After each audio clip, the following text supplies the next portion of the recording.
ભાડે લીધેલા 22 ટ્રેક્ટર અને 4 ટ્રેલર પરત ન આપ્યાનો આરોપ।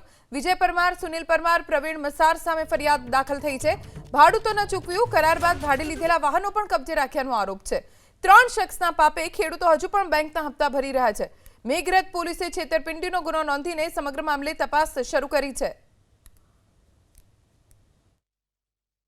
અમારા જોડે ટ્રેક્ટરનો ફ્રોડ થયું છે।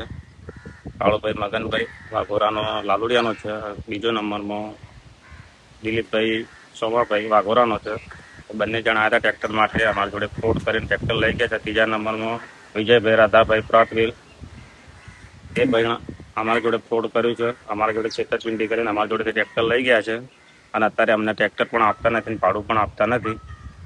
ટ્રેક્ટર એવું કે તમારે ટ્રેક્ટર રોડ સાઈડમાં ફરે છે અને તમને 3 મહિના પછી તમને ટ્રેક્ટર પાછું મળશે।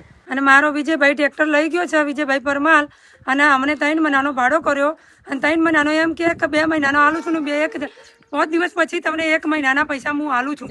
અને પછી કે છોરાના કેમ હાલો મોબાઈલ નંબર હું નાખી દઉં।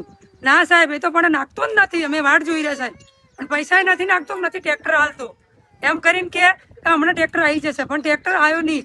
એને 15,000ના ભાડેથી ટ્રેક્ટર આપેલું અને ટ્રેક્ટર આપી દીધા બાદ ટુકડે એને પૈસા પણ ચૂકવેલા, પણ અમુક સમય બાદ એને પૈસા ચૂકવવાનું, ભાડું આપવાનું બંધ કરી દીધેલું। એટલે ફરિયાદીએ એમની પાસે ટ્રેક્ટર પરત માંગેલું, ટ્રેક્ટર અને ટ્રોલી, તો ટ્રેક્ટર અને ટ્રોલી પણ એને પરત નહીં આપેલી। અને ત્યારબાદ ફરિયાદીને જાણવા મળેલું કે આ જ રીતનો જે બનાવ છે બીજા ખેડૂતો સાથે પણ બનેલો છે। અને ટોટલ જો જોવા જઈએ તો 22 ટ્રેક્ટર, 4 ટ્રોલી અને 89 લાખનો મુદ્દામાલ છે એ આ લોકોએ છેતરપિંડીથી મેળવેલો છે અને પરત કરેલો નથી। એ અનુસંધાને આ મેઘરજ પોલીસ સ્ટેશનમાં ગુનો રજીસ્ટર કરવામાં આવેલો છે।